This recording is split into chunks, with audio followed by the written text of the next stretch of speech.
아니 선생님, 제가 우울한 건 참겠는데 살찌는 건 죽어도 못 참겠어요. 저 살찌면 더 우울해질 것 같아요. 그런데 참 이상하죠.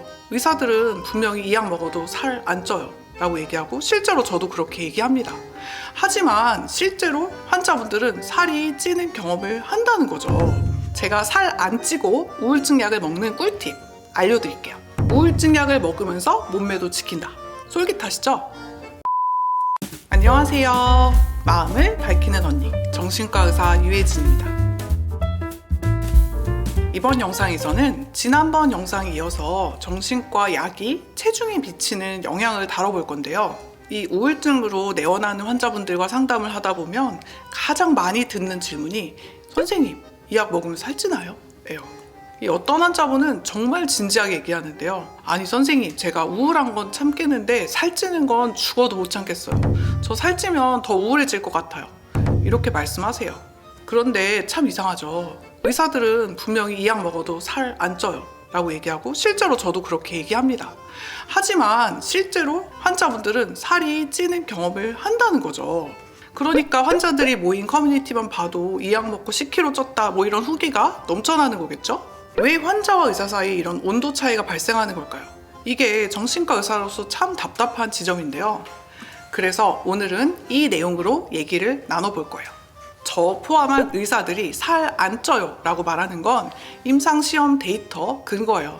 그리고 제가 지난번 영상에서도 설명드렸듯이 약이 살을 찌게 하는 게 아니긴 해요. 통계적으로 대조군과 큰 차이가 없으면 이 약을 체중 중립적이라고 하거든요. 하지만 환자분들이 느끼는 현실이 다르죠. 흔히 우울증이라고 하면 입맛이 뚝 떨어져서 피골이 상접한 모습을 떠올리는데요. 실제로 제가 진료실에서 보는 환자분들은 크게 두 부류로 나뉘는 것 같아요. 첫 번째 유형이 바로 모든 욕구가 망가진 멜랑콜리아형, 전통적인 우울증 환자인데요. 이분들은 뇌의 전반적인 에너지가 고갈된 상태예요. 음식을 먹는 것도 돌 씹는 것 같고, 먹는 것조차 귀찮고 힘들죠.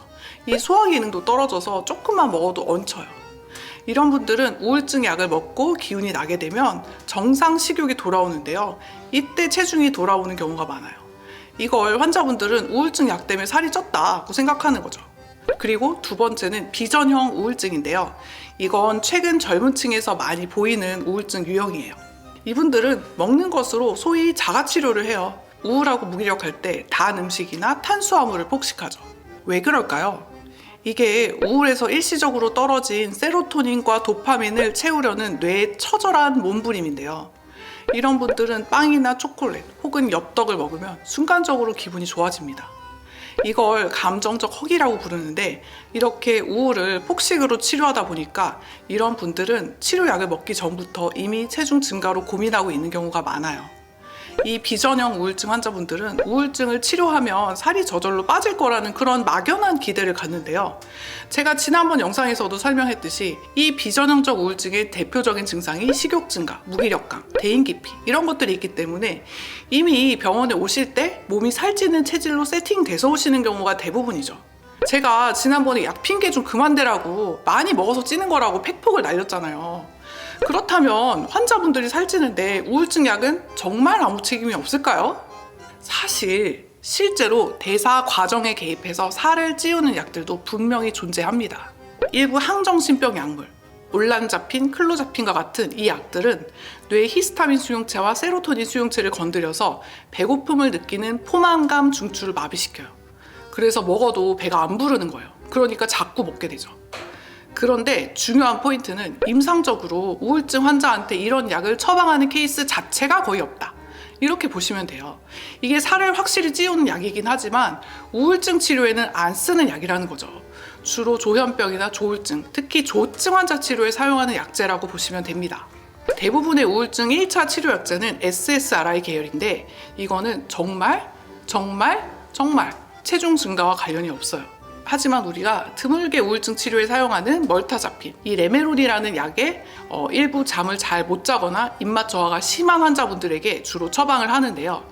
이것도 사실은 우리가 1차 약제로 쓰는 SSRI와는 다른 계열이에요. 정확한 분류는 NASSA, 용어가 어렵죠. 이게 한국말로 하면 노아드레날린 특정 세로토닌 작용 항우울제예요. 이 약에 대해서 조금 쉽게 풀어서 설명을 드리면요. 우리가 많이 알고 있는 SSRI는 뇌에서 세로토닌을 재흡수를 하지 못하게 해서 세로토닌 분비를 늘려주는 약이죠. 그런데 이 레베론은 작용 방식이 완전 달라요. 재흡수를 막는 게 아니라 아예 세로토닌, 노아드레날린 분비 자체를 늘리는 방식으로 작용을 하는 약이에요.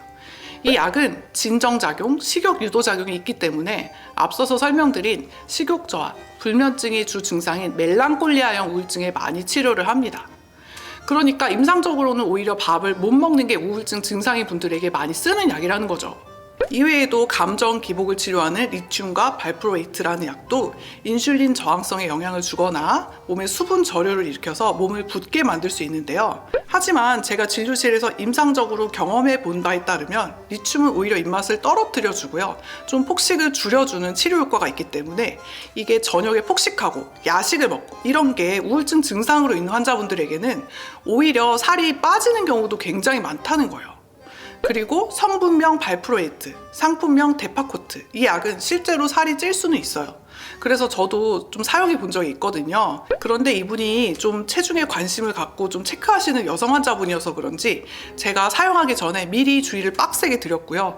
그분도 조심조심하면서 생활하셔서 체중 증가는 있긴 했지만 거의 미미했다고 보셔도 될 것 같아요. 그리고 참고로 발프로에이트, 데파코트 이거는 주로 항조증 치료에 사용하는 경우가 많거든요.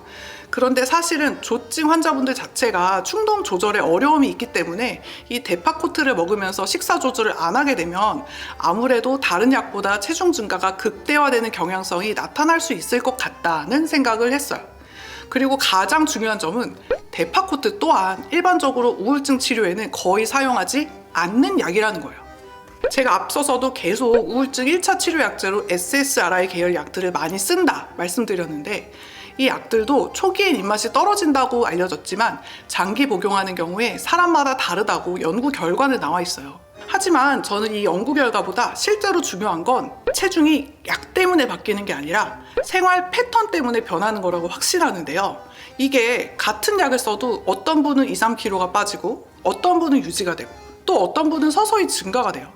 이 차이는 거의 항상 식습관, 활동량, 운동량에서 결정된다고 보시면 됩니다.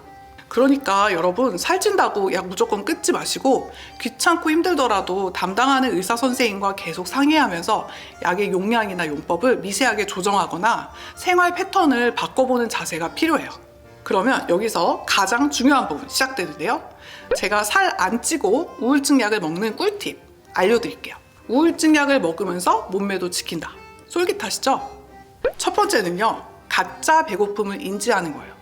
이게 약 때문에 배가 고픈 건요. 사실은 거짓 배고픔에 뇌가 속고 있기 때문이죠. 이럴 땐 물 한 잔을 먼저 마셔보세요. 제가 지난 영상에서 치료 초기 2, 3개월에 대부분의 체중 증가가 일어난다고 말씀드렸잖아요. 저는 환자분들께 미온수 아니면 따끈한 물 2리터 정도는 매일 드시도록 권고를 합니다. 아침에 일어나서 공복에 한 잔, 아침과 점심 사이에 한 잔, 또 점심과 저녁 사이 한 잔, 그리고 저녁 식사 후에는 자기 전까지 한 2잔 정도. 이 정도만 마셔도 매일 기본 1.5리터는 드실 수 있을 거예요. 그리고 활동량을 아주 조금만이라도 늘려보는 거예요.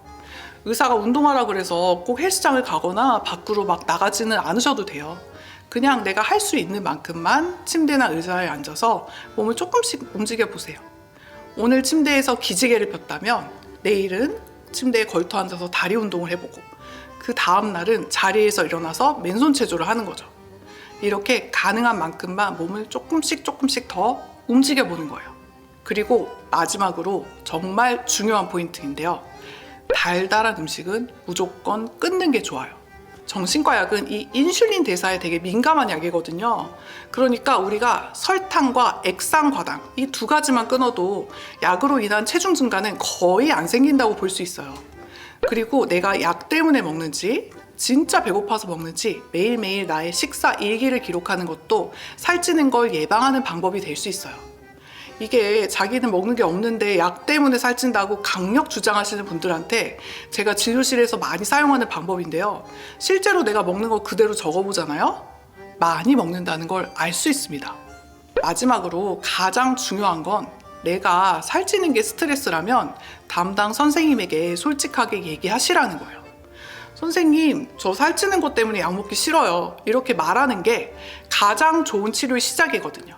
그러면 담당 선생님도 이 부분에 조금 더 신경을 써서 약도 선택해 주시고 진료도 봐주실 거예요. 마음이 아픈 걸 고치려고 약을 먹는데 그 약 때문에 거울 보기가 싫어지는 건 환자뿐만 아니라 의사들도 원치 않아요. 특히 저는 극도로 싫어요. 여러분, 살이 찌는 건 정말 조절이 가능한 영역이에요. 이걸 혼자 고민하지 말고 담당하시는 선생님과 함께 방법을 찾아 나가시면 됩니다. 이번 영상이 도움이 되셨다면 구독, 좋아요, 알림 설정 부탁드릴게요. 댓글로 여러분의 경험담이나 생각도 들려주세요. 제가 직접 댓글 남겨드릴게요. 마음을 밝히는 언니와 함께 마음의 빛을 밝혀봐요. 감사합니다.